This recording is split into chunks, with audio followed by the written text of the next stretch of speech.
Imagina. Imagina. Cada libro es un viaje sin límites. Temporada de libros. Coleccionamos historias.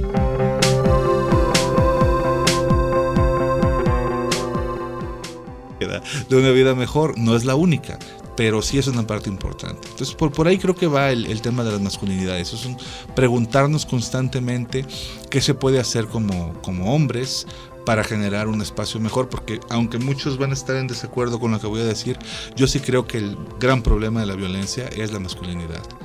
No los vatos, la masculinidad, que no es exclusiva de los vatos.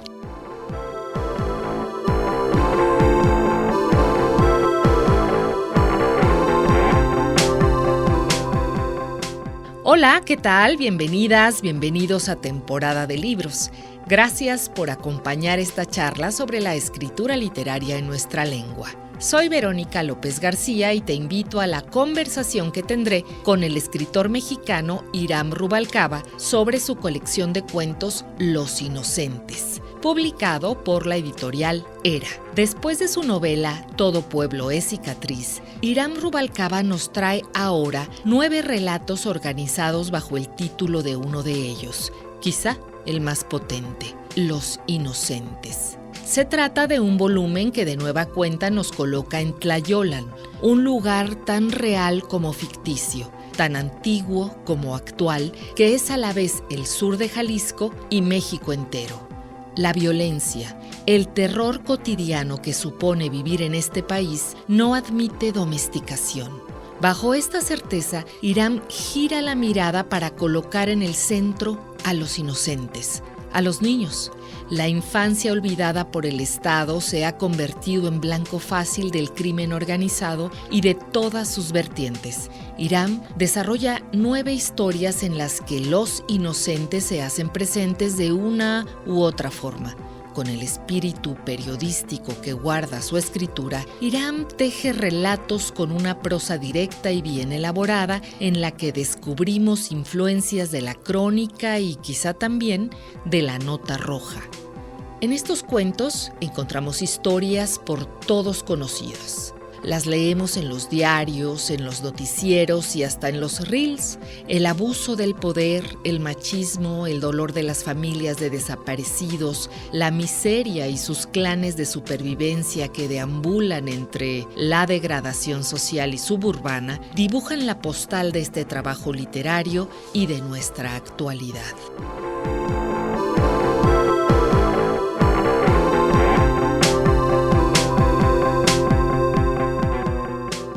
El narrador y traductor Hiram Rubalcaba nació en Zapotlán el Grande, Jalisco, en 1988. Es licenciado en Letras Hispánicas por la Universidad de Guadalajara e ingeniero ambiental por el Instituto Tecnológico de Ciudad Guzmán.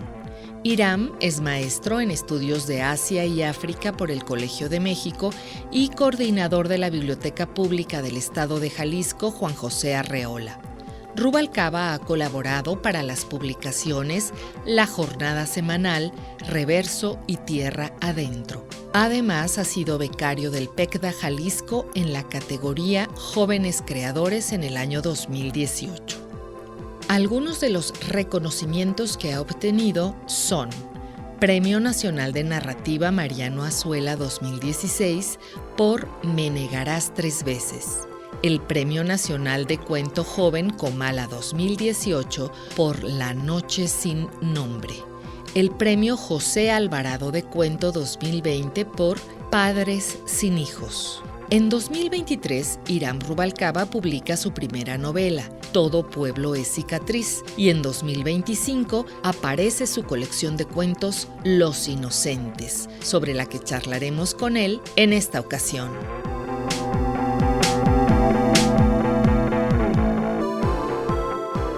Temporada de libros. Con mucho gusto recibo de nueva cuenta en estos micrófonos de temporada de libros al narrador, al autor Hiram Rubalcaba. Bienvenido, ¿cómo estás, Hiram? Muy bien, Verónica, muchas gracias por invitarme nuevamente. Estoy muy contento de estar de regreso en tu programa. Oye, Hiram, pues en principio, felicidades. Gracias. Y pues ahora llegas con otra novedad bajo el brazo. Se trata de Los Inocentes, una colección de cuentos publicado por la editorial Era. Es un trabajo muy poderoso, Hiram, es un trabajo, platicábamos un poco, pues que hay que leerse en dosis controladas desde mi sensibilidad lectora, justo por la potencia que hay en estas páginas. Hay algo muy duro y pues que define mucho de la fuerza de tu palabra, y es un cable grueso, muy sólido, que tienes tendido a la tierra, al hoy de este país. Uh-huh. Es tan fuerte y tiene tanta contundencia en su violencia, pero también en la literatura, en el esfuerzo estético, que pareciera que vives en México, oye. Hasta parezco de Jalisco. Hasta pareces de Jalisco con todas esas violencias. Sí, mira, la verdad es que es un libro que fui fraguando durante varias conversaciones, varios años.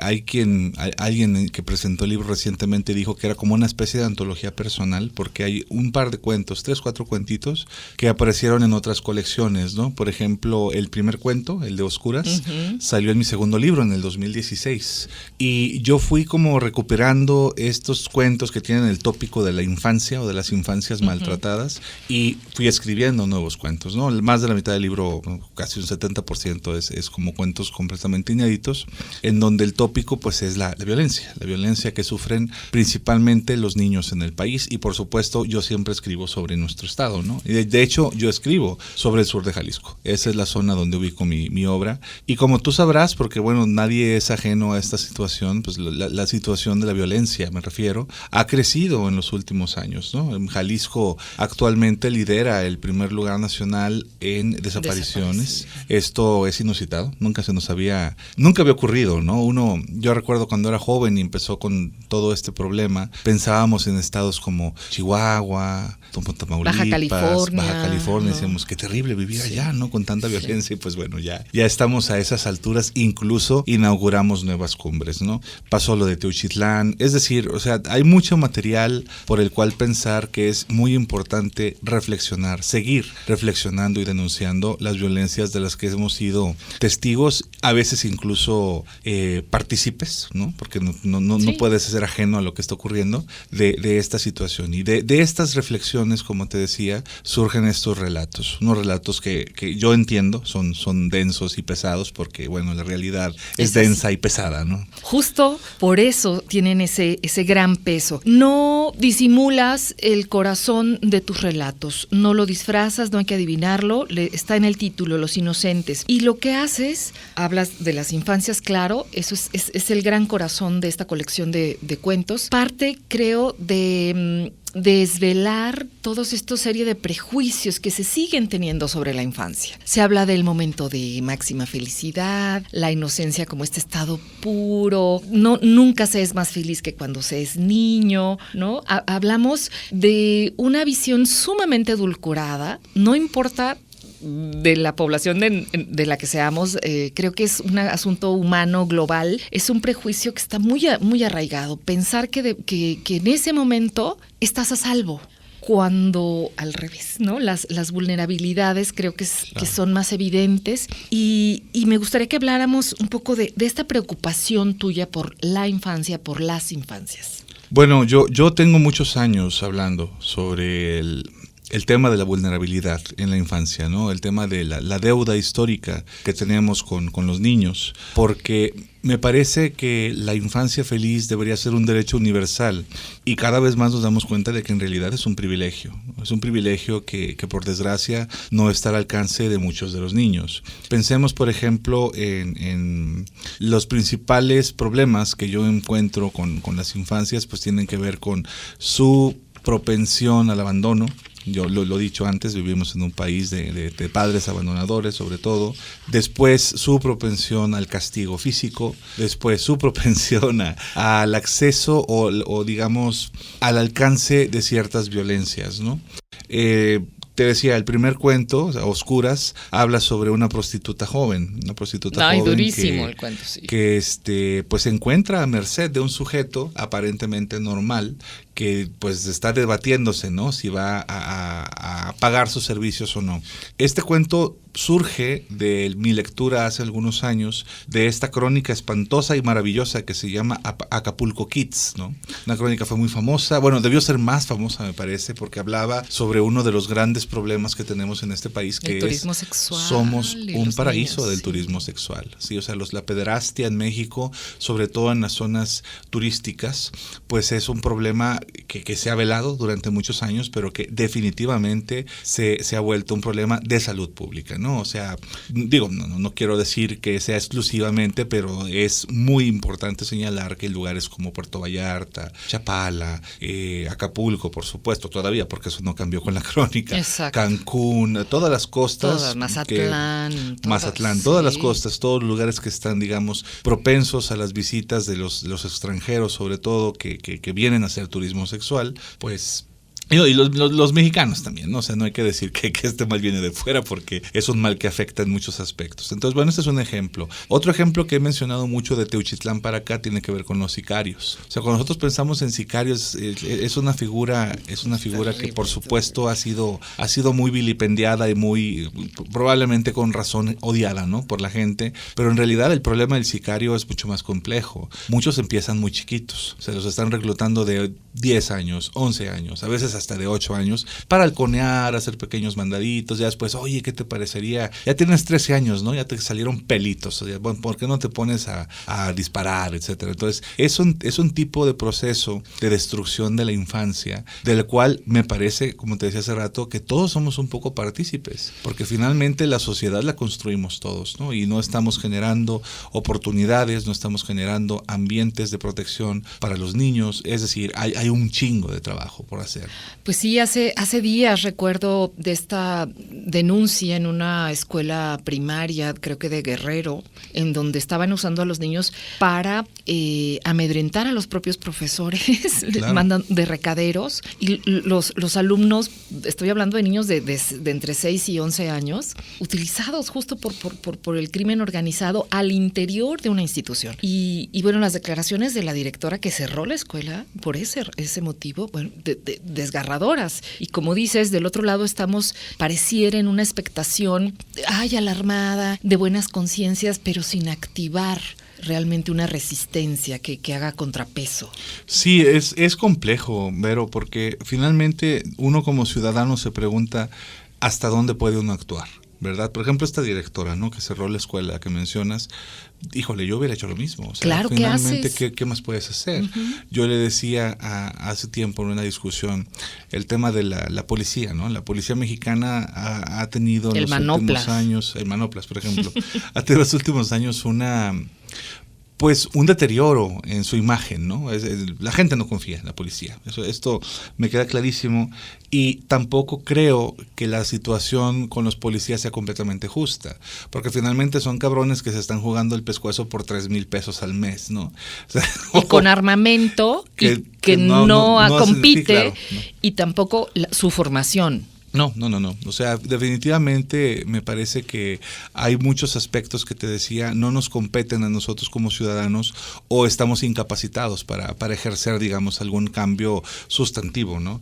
¿Qué nos toca? Bueno, reflexionar, criticar, ejercer paternidades responsables, generar espacios de convivencia para los niños, protegerlos, ¿no? de este tipo de actitudes. Así, sí hay cosas que podemos hacer, pero sin duda este es un esfuerzo conjunto con las autoridades. Acaba de pasar esta votación, mucha gente estuvo de acuerdo, mucha gente no, pero bueno, el ejercicio democrático en nuestro país es una de las formas que tenemos también de exigir, ¿no? Que exigir que ocurran las cosas de manera correcta. Te voy a poner un ejemplo. En Zapotlán el Grande actualmente gobierna Morena. Uh-huh. Históricamente Zapotlán el Grande era panista. Después fue de Movimiento Ciudadano.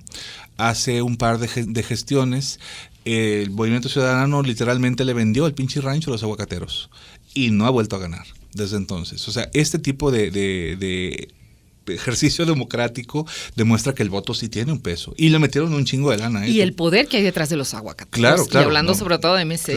Claro. O sea, definitivamente hay que decir que por los que dicen que votar no sirve, pues sí sirve. Claro que sirve.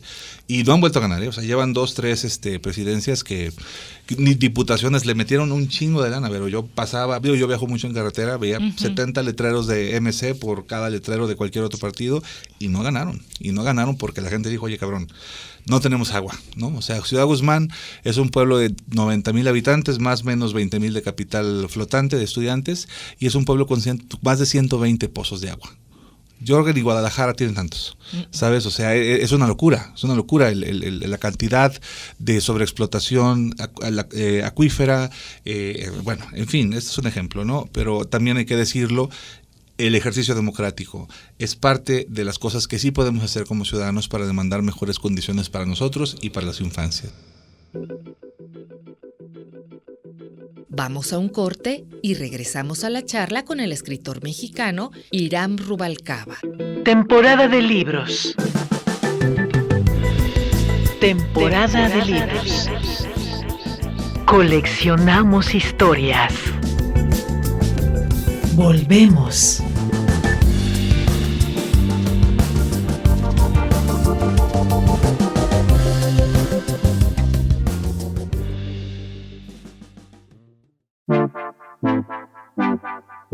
Temporada de libros. Sorbos de literatura para acompañar el caos.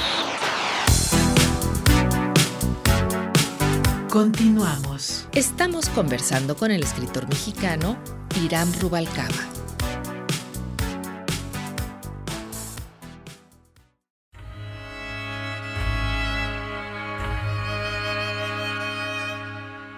Señaló un punto al frente, no muy lejos de donde se hallaban. El ajolote notó la rama removiéndose allá donde la tenue luz de las farolas no lograba penetrar. Fue como si la noche aguantara la respiración. Pronto, una figura se desprendió de las sombras, luego otra y otra. Como surgidos de aquella noche negra, 3 grandes perros avanzaron hacia ellos. Eran perros malvividos que el ajolote había visto antes cerca de las vías del tren, tensos, inquietantes. La piel se les pegaba en las costillas, su pelaje se confundía con sus cicatrices y su actitud ladina dejaba en claro su relación con los hombres. Bestias llagadas por la inanición que habían deambulado quién sabía cuántas noches en aquella frontera entre la vida y la muerte. Al principio, los 2 grupos se quedaron quietos, mirándose fijamente. Era claro que los perros acechaban, cautos. El chile intentó asustarlos. Les gritó para que se fueran, sin éxito. Pasado un minuto, le ordenó al cerote que les arrojara un puñado de piedras, pero nada de esto los hizo moverse. Uno de ellos, el más cercano, les gruñó. Los inocentes de Hiram Rubalcaba, fragmento.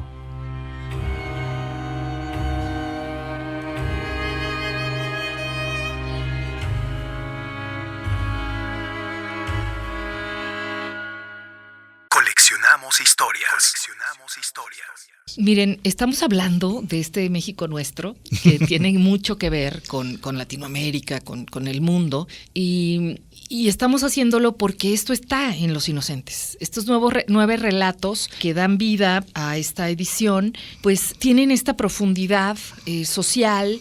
Ya hablaremos un poquito más adelante sobre la otra cara, la cara literaria, pero es tan poderosa, perdóname, pero es tan poderosa esta conexión que tienes con nuestro hoy, que a mí como lectora de verdad me pegó, me sigue erizando la piel y me deja con preguntas muy personales y muy colectivas. En un país de niños abandonados, en un país de violencias en todos los niveles y para todos, en un país de víctimas, tenemos muy clara los anillos de marginalidad que se van dando, ¿no? No es lo mismo, pues, ser mujer y vivir en Puerta de Hierro que ser una mujer indígena. Claro. O ser incluso todavía un anillo más de marginación sería ser una niña indígena, ¿no? O sea, todo esto Claro. y los niños en general ocupan uno de estos espacios de marginación, de vulnerabilidad, de distancia con el centro, Claro. ¿no? Distancia con el centro de interés. Y me parece que tú aquí hablas mucho, al hablar de infancia, pues hablas mucho de paternidad y hablas mucho, sin hacerlo directamente, o a lo mejor sí, de el otro rasgo en la formación de cualquier persona, que es el comunitario, la responsabilidad social de la crianza. Platiquemos un poco de esto. Híjole, bueno, este es un asunto importante, ¿no? A mí me llamaba mucho la atención, y eso quizás lo mencioné la última vez que platicamos, pero de esta frase que dice que cada quien educa a sus hijos como mejor le conviene, que me parece muy problemática, porque me parece que la responsabilidad de la crianza no es personal, incluso va más allá de lo familiar, ¿no? ¿Por qué? Porque finalmente los niños se integran a una sociedad en la cual no solamente están sus padres, están los hijos de los otros, están los padres de los otros, están la gente sin padres, está la gente con perrijos, o sea, estamos tratando de formar personas que finalmente van a integrar el espacio en donde todos convivimos.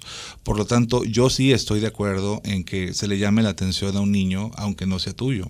Sobre todo cuando está haciendo algo que lo pone en riesgo, ¿no? O sea, me ha tocado ver niños jugando, no sé, con explosivos, por ejemplo, con ¿no? pinches cohetes, ajá, ¿no? con Así es cohetes. de, oye, cabrón, no mames, ¿no? Dile a tu papá que pues si quiere, que si no te quiere, güey, que te regale, ¿no? Pero, o sea, y digo, son cosas incómodas de decir porque pues mucha gente tendrá opiniones encontradas, ¿no? Y pues si ustedes creen que los cohetes no son dañinos para los niños, pues yo sí los invito a que vayan a terapia, cabrones, ¿no? O sea, porque hay pruebas irrefutables de que es peligrosísimo. Pero bueno, me parece importante mencionar esta parte, ¿no? Yo considero que, dado que todos formamos parte de la sociedad, es nuestra responsabilidad proteger a la infancia. De verdad creo que hay una responsabilidad colectiva. O sea, hablé sobre llamar la atención, pero yo creo que en realidad lo que quiero decir es la protección. Si tú ves que tus vecinitos están jugando al sicario, me parece que es prudente que les digas, miren cabrones, ahí les doy un balón, pónganse a jugar otra cosa, ¿no? Digo, el fútbol es otra mafia, pues, pero pues una mafia me parece un poco menos dañina. O bailes una pelota de básquet, qué sé yo, ¿no? Un pinche avioncito de papel, o sea, hacer espacios en la cercanía en donde ser un niño no represente un peligro, no represente un riesgo de ser reclutado. Ahí tengo un dato que para mí fue espantoso. Hace poquito lo revisé cuando estaba trabajando un texto sobre Tuxtlan. Según el organismo ahorita me voy a acordar el nombre. Hay un organismo que se encarga de medir el riesgo, ¿no?, que tienen las infancias en México. Dice que aproximadamente 250,000 niños van a ser reclutados en los próximos años para el crimen organizado. O sea, ¿y por qué esto es importante para nosotros? Porque estamos hablando de 250,000 niños que probablemente van a ser sicarios, que probablemente van a hacer labores de violencia real, ¿no? Porque el sicario no vive muchos años, Vero. No, yo sé. O sea, no vive muchos años. Muchos no llegan ni a los 20 años. Es un poco lo que pasaba. Y lo pasaba. dicen tus personajes. Es tremendo. Claro. Es un poco lo que pasaba con los maras, niños, ¿no? sí, También, claro. los maras salvatruchas. Llegaste a los 20, güey, ya eres un viejo para el negocio, ¿no? Y no aprendimos nada, Iram. Yo recuerdo todo este escándalo y también en el ámbito literario desde Colombia. Sabíamos, o sea, esa palabra llegó de allá, sabíamos que eran niños, sabíamos lo que pasaba y sabíamos que tenían un periodo cortísimo de vida. Y sabíamos las razones, es decir, ¿qué quiero? ¿Vivir 90 años como mi abuelo en la miseria?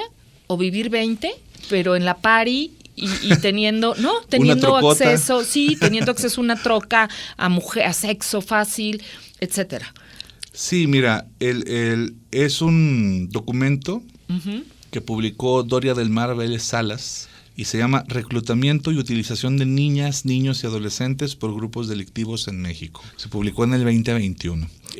Bueno, esto que mencionas me parece muy importante también porque se ha demostrado en diversos contextos y en diferentes circunstancias sociales, países completamente lejanos, que el uso de los niños es frecuente porque los niños son más fáciles de manipular. Sobre todo los niños que están en posiciones de abandono, porque no tienen una figura, ¿no?, paterna, y pues de repente se presenta el patrón y, oye, güey, pues tú eres bien chido, ¿no? Eres bien chingón, me estás haciendo un parote, y pues los niños se sienten, valor valorados de una forma que nunca recibieron, ¿no? Por eso te con decía, sentido de pertenencia. exactamente. Por eso el tema del abandono paterno también es tan importante, ¿no? O sea, yo le he dicho, esta cifra probablemente cambió para peor incluso, pero hace unos añitos, cuando yo estaba escribiendo Padres sin Hijos, 3, 4 años, son 5 años tal vez, la cifra era el 40% de los hogares mexicanos no tienen una figura paterna presente. La mitad de las casas, en pocas palabras, ¿no? O sea, la mitad de los niños crece sin un padre. Eso está cabrón. O sea, eso a muchísimos niveles está cabrón, pero sobre todo es cabrón porque no lo hemos catalogado como una violencia. Cuando se hizo el índice de registro para padres que no pasan pensión, yo la neta sí lo celebré. Porque dije, bueno, estos cabrones ahora se van a ver obligados. Claro. A por lo menos dar la pinche cara, ¿no? Oye, güey, pues yo soy tu papá, ¿no? ¿Qué onda? Y digo, hay muchas circunstancias y probablemente 1 de cada 1000 tenga razones muy, muy buenas para no estar presente, ¿no? Porque hay padres que hacen más daño cuando están cerca, pero hay muchos casos que es como, no, pues no es mío, ¿no? Y hazle como tú quieras. Y ese tipo de responsabilidad uno piensa, pues no afecta. Claro que afecta. Afecta en un nivel tan profundo que luego lo vemos en muchísimos otros estratos de la sociedad. Y digo, yo no estoy poniéndome a mí mismo con laureles y diciendo yo soy bien chido, ¿no? Todos tenemos nuestros temas, pero este tema en particular, el problema que tenemos con la violencia hacia las infancias, me parece verdaderamente preocupante. Temporada de libros. Coleccionamos historias.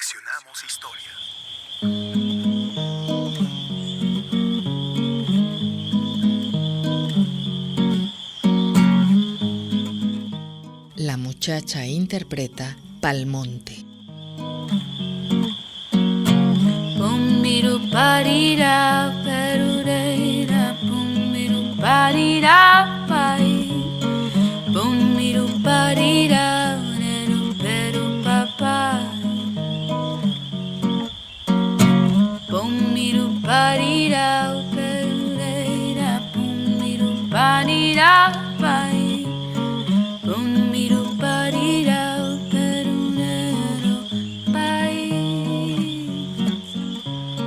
Cuando me vaya pa'l monte, me empacaré en el bolsillo 4 lunas, un naranjo y todas las rositas del patio.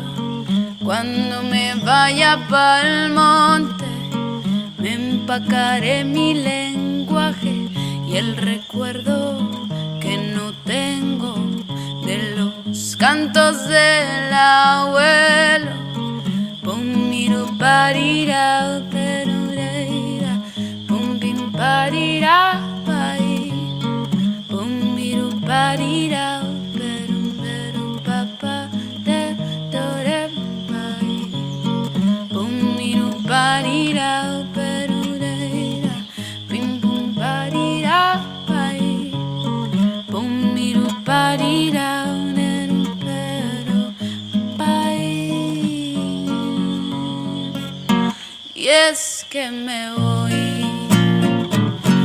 a tirar río, me voy a sembrar lo mío, me voy a tirar río, me voy a sembrar lo mío, a comer bonito y a mirar los chulos volar en círculos, ay, volar en círculos, ay, volar en círculos, ay, volar en círculos. Pum-miru parira perureira, pum-min parira pai, pum-miru parira perunero, pairero pa pa pa, pum-miru parira perureira, pum-min parira pai, pum-miru parira peru pai. Cuando me vaya pa'l monte, no voy a mirar de reojo, me pararé en la tierra, caramba, y que sea del color que quiera. Cuando me vaya pa'l monte, cuando me vaya santos mi suerte, que sea solo la suerte. Que no sea de los santos mi suerte, que sea solo la suerte.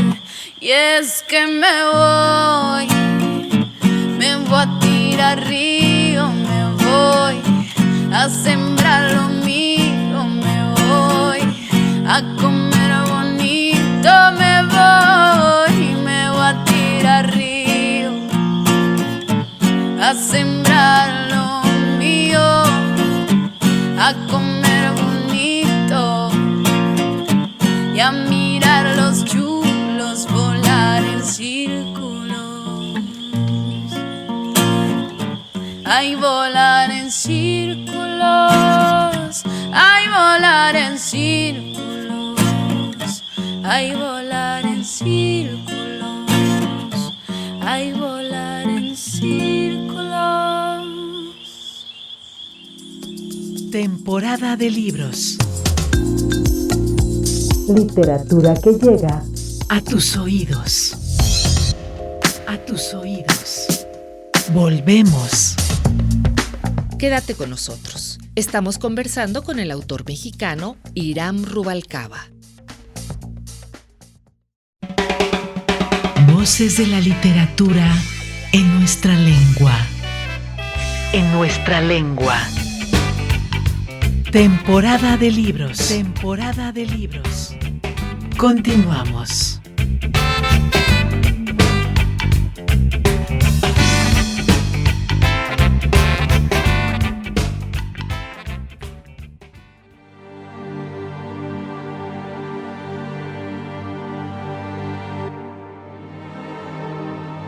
Pregúntale qué tiene y mira todavía con calma cómo mueve los labios sin que ninguna palabra concreta abandone su boca, cómo alza su mano y señala el coche mientras sigue tratando de nombrarte lo que no tiene nombre.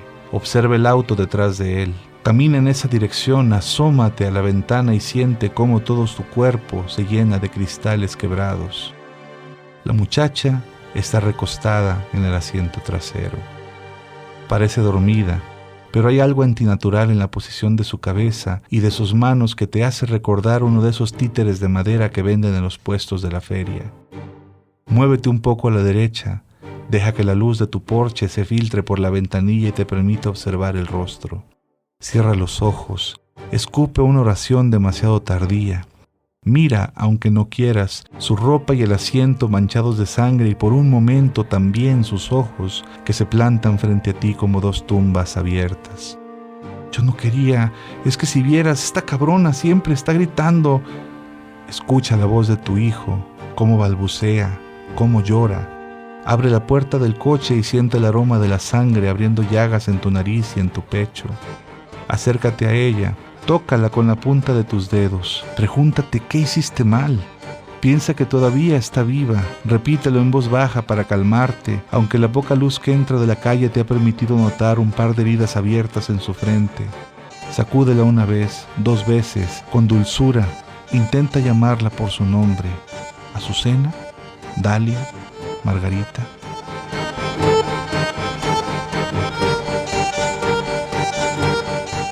Los inocentes, Hiram Rubalcaba, fragmento.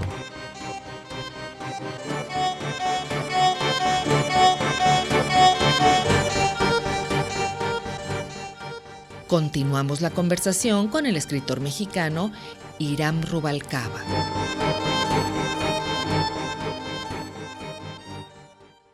Hay otro puente que tú tiendes con tu formación profesional. Tú eres un humanista formado en las humanidades y que además tienes especializaciones, por ejemplo, con África, ¿no? En estas comunidades ya hablabas de toda esta información que se tiene, que tenemos, que tienes tú más clara respecto a cómo en países en desarrollo o países en crisis que parecen eternas, bélicas, violentas, cuántas guerras, cuántos movimientos armados, cuántos levantamientos incluso de índole genocida, Hiram, desde África, tienen empatía con lo que hoy estamos viviendo aquí en México. Sí, claro, ¿no? Por ejemplo, mira, en muchas de las dictaduras que ha habido en el continente africano, las guerrillas utilizan niños, ¿no? Los secuestran de las aldeas, les dan un arma y si a eso le agregas que el AK-47 es muy fácil de usar porque pues no tiene mucha ciencia cargarlo y dispararlo, pues los niños son perfectamente capaces de convertirse en armas mortales, ¿no? En el caso de nuestro país, tú hablabas de Colombia, en el caso de nuestro país a mí me parece que hay un proceso de industrialización de la barbarie, ¿no? En el libro yo menciono el cuento de los cachorros, por ejemplo. Ay. Que es uno de los últimos cuentos donde van estos chicos, los sicarios, a informar que ya mataron a uno de ellos, ¿no? Y que lo mataron ellos mismos, pero se tienen que inventar una historia. Yo, como te decía, no creo, no es algo que yo haya tomado de un testimonio, porque bueno, no fui yo a entrevistar sicarios tampoco, pero sí llegan historias así. Si te llegan historias así, uno las escucha, uno las reflexiona, lee otros autores, las ve en películas y empiezas a imaginarte, dices, por supuesto que esto es perfectamente posible, ¿no? Y ahí es donde aplica también esta máxima, Hiram, sobre el terror, ¿no? El máximo terror no es el que te produce un monstruo imaginario, come sesos, ¿no? El terror más grande que puedes sentir es cuando está atravesado por la posibilidad, cuando es algo que sí te puede ocurrir. Y este conjunto de cuentos está atravesado por la posibilidad, porque todos en este país tenemos de verdad ligas con una historia, con un personaje, con varias, con una de las situaciones que estás contando. O sea, todos tenemos historias que hacen juegos de espejo con esto que sale de tu imaginación, pero también de tu experiencia ciudadana. Y hay otro asunto que me gustaría mucho que nos contaras. Sí, está en las infancias, sí, esos padres abandonadores, todo esto. Hay un montón de asuntos que tienen que ver con las masculinidades, esto que hablamos. Creo que hay en todas las historias, Hiram, hay una, no sé qué tan intencional haya sido, me gustaría que nos lo compartieras, el que también te gusta meter ahí el cable ardiendo, ¿no? A esta coraza de lo masculino.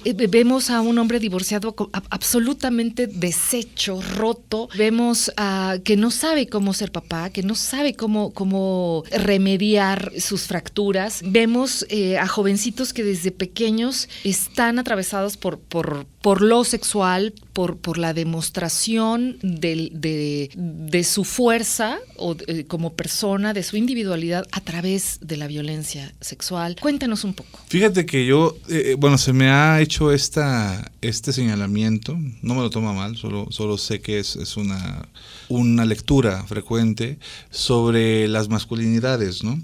No diré que no es voluntario porque, finalmente a mí me gusta reflexionar sobre cómo estamos viviendo, habitando, ¿no? el territorio, pero también creo que no es algo que a mí me preocupe, digamos, plasmar, ¿no? Yo creo que viene de manera natural. Uh-huh. ¿Por qué viene de manera natural? Porque cuando uno se pone a cuestionar los parámetros sociales que son problemáticos, pues la masculinidad brinca de forma inmediata, ¿no? O sea, tú hablas de violencia y mucha de la violencia está sustentada en ciertas creencias sobre lo que debe ser un hombre, ¿no? Por ejemplo, yo lo he dicho antes, cuando hablaba sobre la novela también lo mencionaba, y yo fui educado de forma tal que se me enseñó que el más fuerte, el más gritón, el más majadero, el más cabrón, era el más vato, ¿no? El más machín.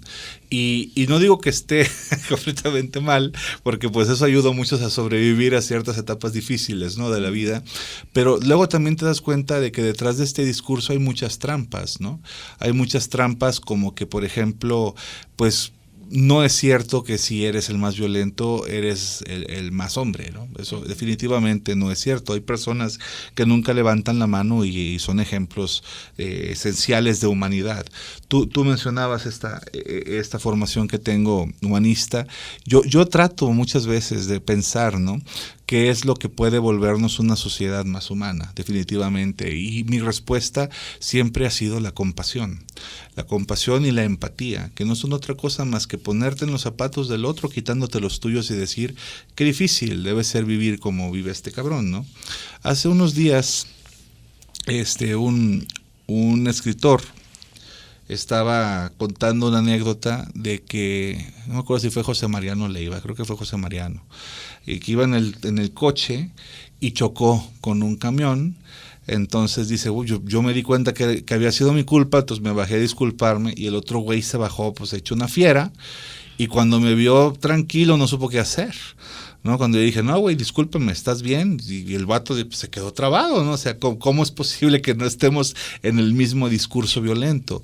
Y esto, bueno, yo creo que muchos nos ponemos muy, muy violentos al volante, a mí me pasa, en Guadalajara más, te voy a decir, pero de todas maneras sí creo que hay otras formas de ejercer nuestra ciudadanía, ¿no? Hay otras formas de vivir en sociedad que no necesariamente impliquen un deseo constante de chingarte al otro.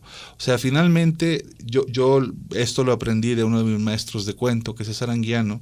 Nosotros sí estamos en una guerra, desde hace muchos años, Vero. Estamos en una guerra contra la ignorancia, estamos en una guerra contra la pobreza, contra la marginalidad, estamos en una guerra contra este deseo perpetuo de muchísimos grupos delictivos y políticos de mantener a los ciudadanos jodidos y mensos. Esa es una guerra que llevamos décadas enfrentando y vamos perdiendo. Entonces, una vez que entendamos esto, tal vez sea un buen momento de reunir fuerzas y decir, ay cabrón, pues ¿qué podemos hacer para trabajar en conjunto y salir del pozo? Por eso te decía, el ejercicio democrático es una parte de esta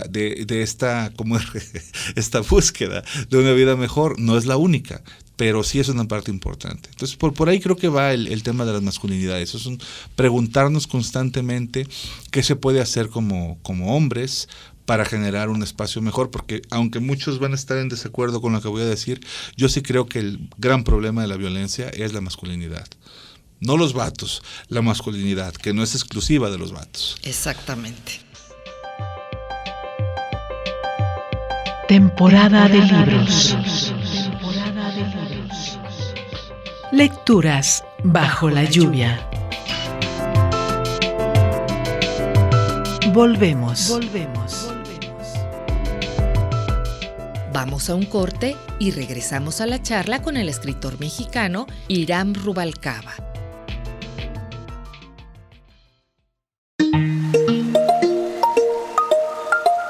Temporada de libros. Lecturas con música de olas. Continuamos. Estamos conversando con el escritor mexicano Hiram Rubalcaba.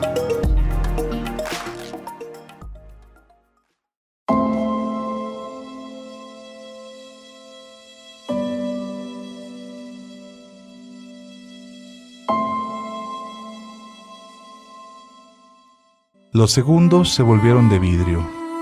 Manuel fijó la mirada en la nueva pareja sin moverse. Parecía esperar que ocurriera algo. Los brazos de Pablo se prensaban. Podía decirse que anhelaba un golpe. La música alegre le dio paso a una tonada áspera que enmarcaba el truco del sombrero. Los niños siguieron atentos al movimiento del mago, que metió la mano hasta la altura del hombro. Lo esculcó con mucha gracia, removiendo objetos que producían sonidos metálicos en las bocinas. Finalmente, Manuel sacó su cartera y arrojó un billete de 500 pesos sobre la mesa como si tirara basura. El mago sacó la mano y extrajo el hermoso conejo blanco que llevaba como un collar un naipe, el as de corazones. Gritos de júbilo, aplausos. Ante la alegría de los niños, Mandrágoro el increíble entregó el conejito al cumpleañero como si le pasara una estafeta. Pero Santi apenas le ponía atención. Miraba a su papá afligido, preguntándose por qué se había levantado. «Gracias por la comida», dijo Manuel, en un tono jovial. «¿Y saben qué? Se pueden ir de puntitas a la chingada todos. Ya decidirá Santi con quién quiere que estar cuando crezca». Trastabilló entre las mesas y se fue hacia un grupo de árboles que se perdía hasta la salida del parque. Al ver cómo su padre se alejaba, Santiago corrió detrás de él y dejó caer el conejo blanco en su carrera. Lo llamó a gritos. Pronto, todos los niños atestiguaron la escena del cumpleañero que perseguía al hombre que se tambaleaba. El conejo, asustado, se fue saltando por debajo de las mesas. Los niños se carcajearon. El mago arrancó en su persecución y tropezó con una de sus grandes maletas. Los inocentes, Hiram Rubalcaba, fragmento.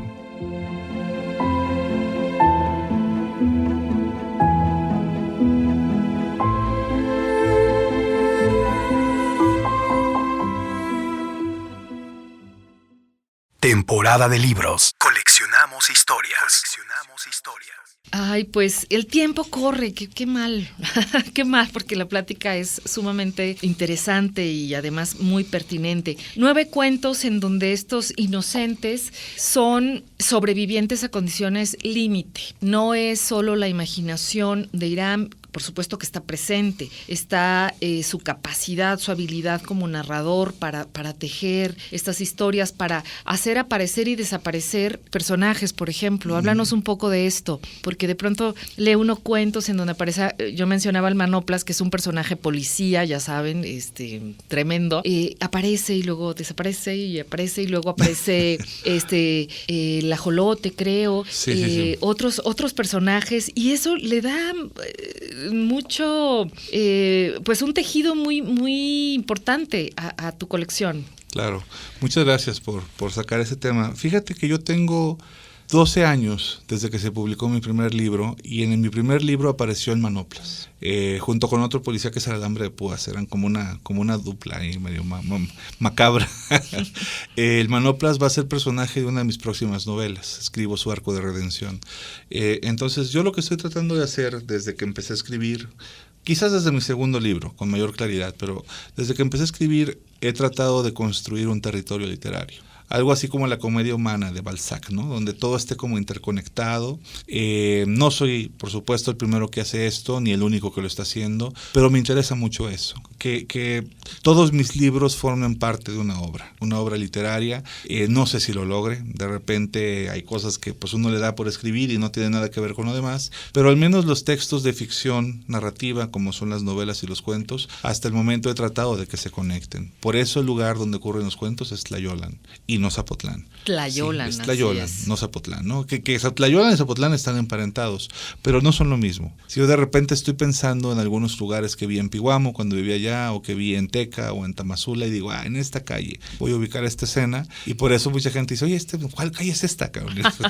Oye, y además, permíteme decirlo, pero bueno, esta otra máxima rusa, ¿no? Si quieres ser universal, habla de tu aldea. Pues aquí está, porque no se necesita ni conocer ni estar ahí para entender esto de lo que estamos hablando, que es el corazón de lo humano, el lado perverso, oscuro, violento, y la necesidad que tenemos de revertir ese camino pues lleno de dolor, en el que lo padecemos todos, aún no hay manera de voltear para otro lado. Por último, Irán, pues no es lo mismo escribir cuentos que escribir libros de cuentos, abundando en esto sobre el tejido, sobre la curaduría de tus historias, decías, ya había publicado estos 3, le doy seguimiento y entonces me comprometo a escribir otra serie de cuentos. Cuéntanos un poco de cómo está construido este libro. Mira, yo sí trato de escribir libros de cuentos, ¿no? Definitivamente no reúno textos y digo, ya junté 150 páginas.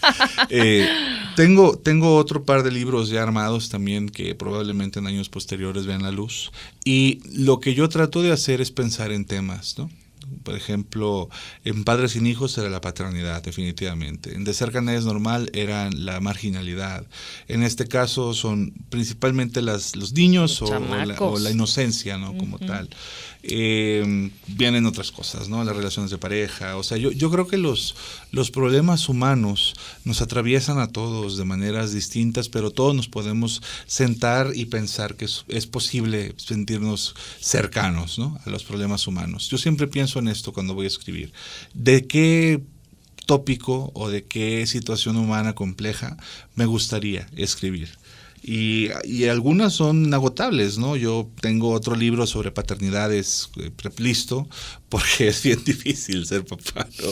Entonces, creo que en ese sentido trabajo de esa forma. En el caso de Los Inocentes, te decía, pues yo tenía más o menos 100 páginas con cuentos sobre un tema. Y de repente empecé a pensar, bueno, creo que este cuento, que está en este libro agotadísimo, podría caber aquí perfectamente, ¿no? Creo que este otro cuento que está en nuestra otra colección podría caber aquí. Y al final de cuentas lo que traté de hacer fue una especie como de antología personal, pero con muchos textos inéditos. Te decía, por ejemplo, Los Cachorros es inédito, Los Inocentes es inédito, está por ahí también el de Finales Felices, que es uno de mis cuentos favoritos, que es un cuento muy duro, no voy a decir de qué va. Muy duro, muy Pero pues, este cuento a mí me costó mucho trabajo y me gustó muchísimo cómo quedó. Y son cuentos que para mí están emparentados, porque el planteamiento del libro no es tanto ver la inocencia, sino estas situaciones límite que vienen a notas donde la inocencia se ve comprometida. Entonces, por ahí va, y lo mencionas y me da mucho gusto porque, mira, una de las grandes cosas que yo siempre menciono y traigo como colación con todos los autores es: no piensen en construir un cuento, piensen en construir una red de cuentos, porque finalmente de esa forma después escribir un libro es mucho más sencillo. Cómo este cuento se relaciona con un proyecto que yo quiero hacer al respecto. Te agradezco muchísimo este golpe de conciencia de Los Inocentes. Es un libro que yo les invito, por favor, a que lean y sobre todo a que compartan y discutan. A todos los clubes de lectura, claro. Les voy a mandar aquí, de verdad, una especial invitación. Sí, no, me encanta hablar con clubes de lectura, ¿eh? Sí, porque es un libro que merece, tiene muchas cosas que decirnos como lectoras en solitario, pero hablamos de la colectividad, de la importancia, y creo que tenemos muchas cosas por discutir alrededor de las infancias, alrededor de Los Inocentes. Un placer, como siempre, platicar contigo, Hiram. Gracias por venir desde Zapotlán y gracias por llevarnos a Tlayolan. No, gracias a ti por la invitación, Verónica, y un gusto y saludos a todos tus radioescuchas. Imagina. Cada libro es un viaje sin límites. Temporada de libros. Coleccionamos historias. Gracias por tu escucha. Llegamos al final de nuestro encuentro sonoro. Deseo que hayas disfrutado de esta temporada de libros y de nuestro invitado, el escritor mexicano Hiram Rubalcaba, con quien charlamos sobre su libro Los Inocentes. Te invito a que cada viernes en punto de las 12 del día nos acompañes en nuevas conversaciones. Puedes encontrar información sobre nuestro programa en la página de Facebook Temporada de Libros. Conéctate con nosotros. También puedes descargar nuestro podcast en la página de Radio UDG y también en Spotify. A mí me encuentras en Instagram como veronica.press con doble S. Soy Verónica López García y te deseo un gran día y mejores lecturas. Escucha.